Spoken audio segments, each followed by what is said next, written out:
So we have a sustainable growth business with our synergy. And then we have all this IP that we could take direct to consumer, and we've started to do it. Can you win in streaming without going through the bundlers? I mean, do you have to be on Hulu? Do you have to be on YouTube? Or can you do it directly? Is your product strong enough? You know, we don't know. Everywhere else in the world, we're on almost every skinny bundle. Here in the US, we're in most of them. We're not on Hulu, and we're not on YouTube, but we're on most of the others.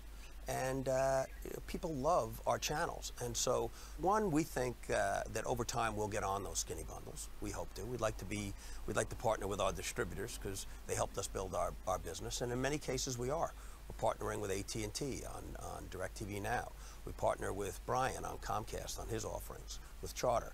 So that's the best way to do it, kind of regionally. But there is an opportunity for us to go direct to consumer ourselves, which we're already doing in a number of areas, in cars and in sports.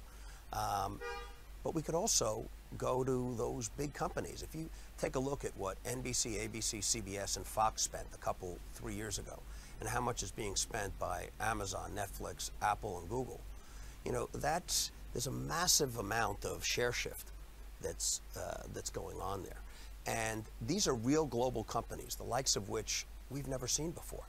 So if any one of those companies wanted to offer for $5.99 a compelling family-friendly service, you know, we would either be most of it, we would argue we'd like to be most of it, or we could be all of it and see how it goes. Because anywhere you go in the world and you say Discovery or Animal Planet or ID or Oprah, people know our brands and they value them.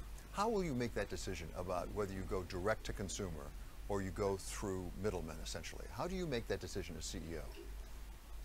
Well, look, right now it's not a fair fight because the direct-to-consumer businesses, the Netflix, the Amazons, we in media used to trade at about a 14 multiple because the view was that this great dual revenue stream cable and free-to-air business would go on forever.